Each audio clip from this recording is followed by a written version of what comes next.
Chapter 2, Mishnah 5.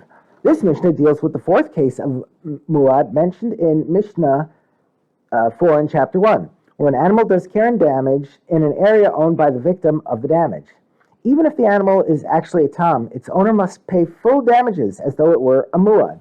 However, this law is not accepted by all. It is the subject of a disagreement.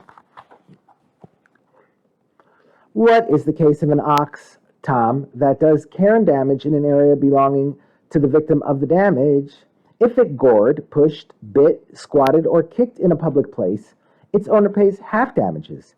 But if it did so in an area belonging to the victim, Rabbi Tarfon says that he pays full damages, even though it is a tam, while the sages say that he pays only half damages. Rabbi Tarfon bases his opinion on a logical argument, kal v'chomer. Rabbi Tarfon said to the sages, since the Torah is lenient regarding shein and regel that happened in a public place, ruling that the owner is exempt from paying, and yet it is strict regarding shein and regel that happened in the victim's property, requiring the owner to pay full damages, we see that stricter laws apply to damage done in the victim's property than to damage done in a public place.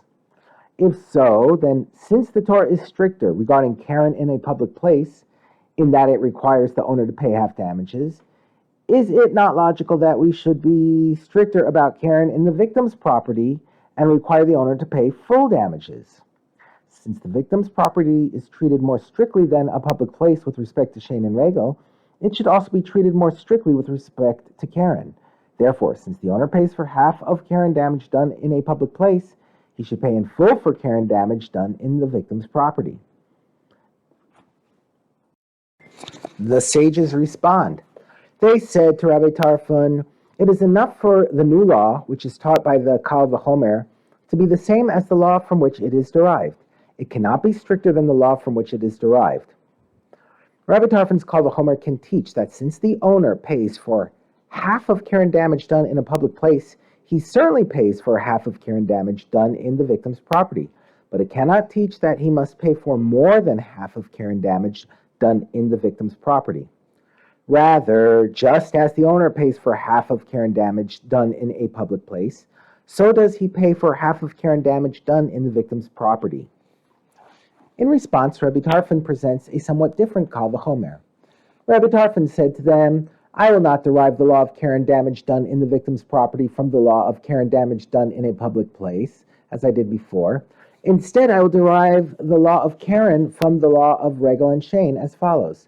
Since the Torah is lenient regarding shein and regel, as we see from the fact that the owner pays nothing for shein or regel damage done in a public place, and yet it is strict about Karen, as we see from the fact that he pays something, half, for Karen damage done in a public place, then in a case where the Torah is strict regarding shein and regel, and that he must pay in full for such damage done in the victim's property, is it not logical that we should be at least as strict regarding Karen and require the owner to pay in full for Karen damage done in the victim's property?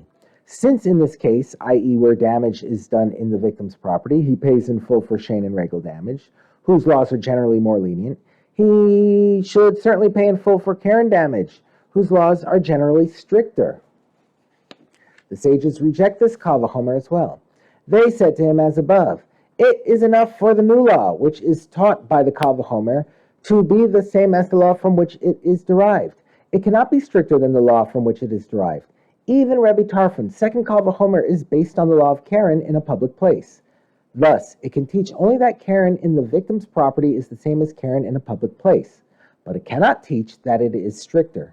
Therefore, just as the owner pays for half of Karen damage done in a public place, so does he pay for half of Karen damage done in the victim's property.